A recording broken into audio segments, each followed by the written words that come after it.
Woo-wee.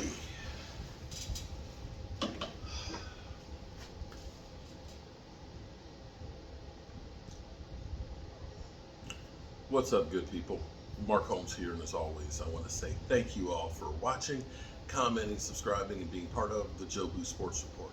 Without you guys, as well as you ladies, you know that this literally does not work.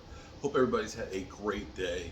It is about 10:30, and we've been working on this red brick house all damn day. And can I show you guys something real quick? Because I'm very, very proud of it. Shout out to everybody who was on my other channel watching live while we were plastering with the finished plaster on the wall. Take a look at this. Just look over there. You see that? Look at that. That's what the finish is going to look like. Look at that. Yeah.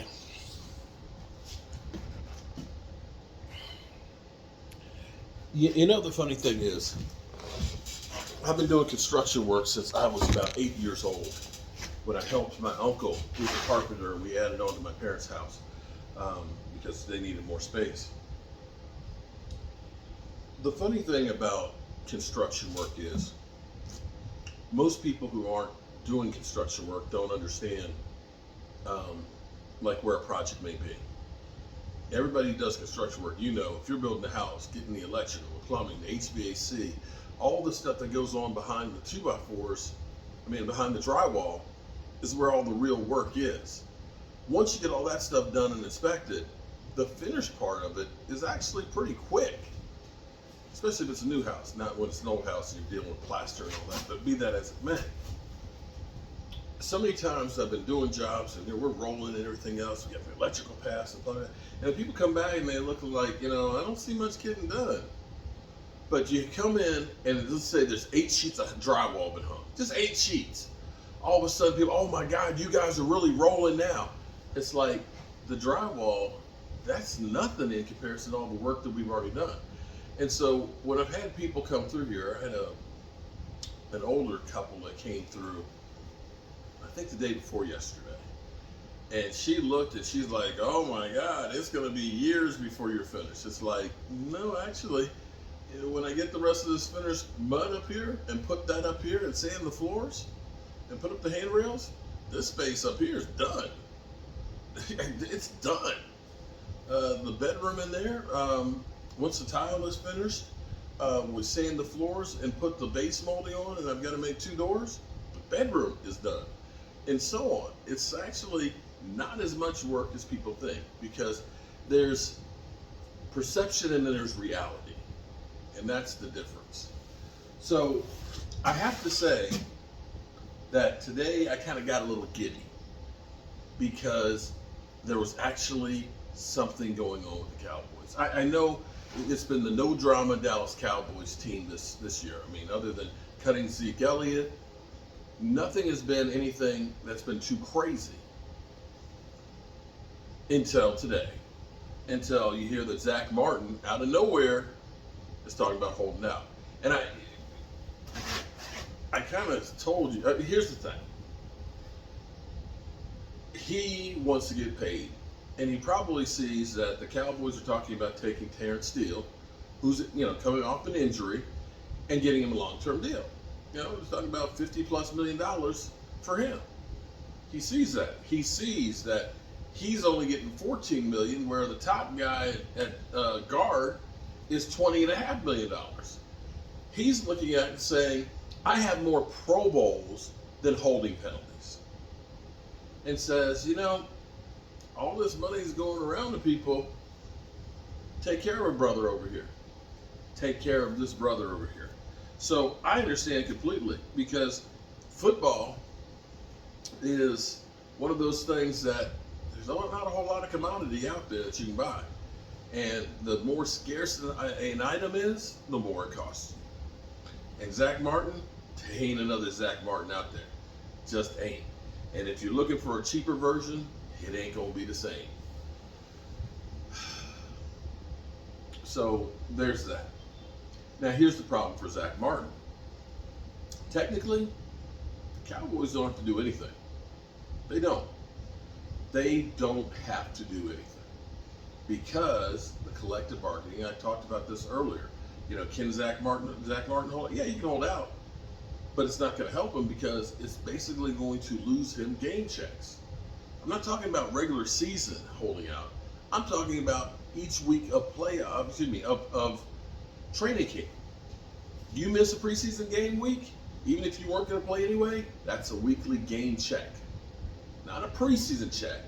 That is a regular season check.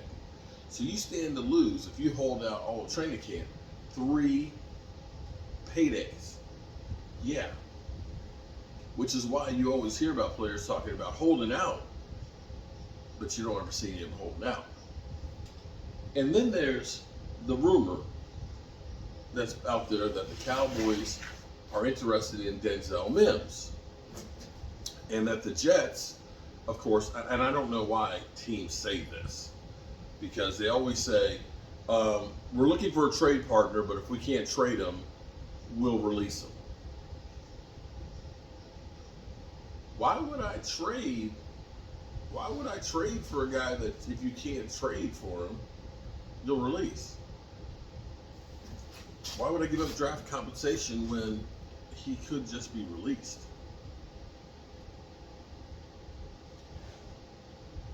Granted, a 7th round draft pick isn't a lot to give up.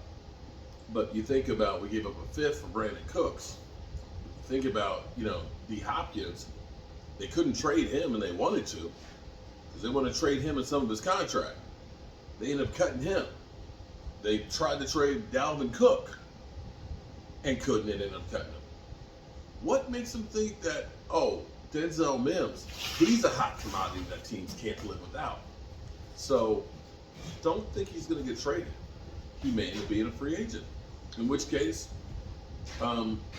inexpensive, might be one of those guys that you can bring into your roster and fits a bill and ends up becoming a lot greater than what people think he's going to be.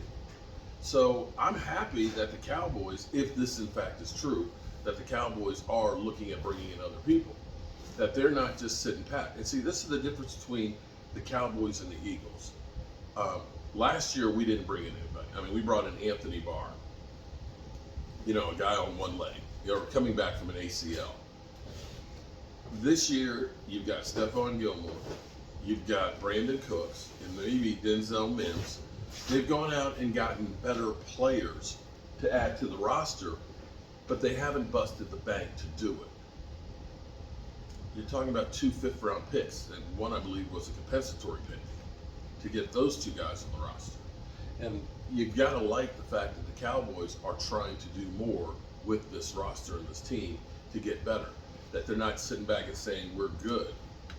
And as far as people saying, well, we should have just gotten DeAndre Hopkins. Well, Hopkins is $13 million. Denzel Mims is about 1.3.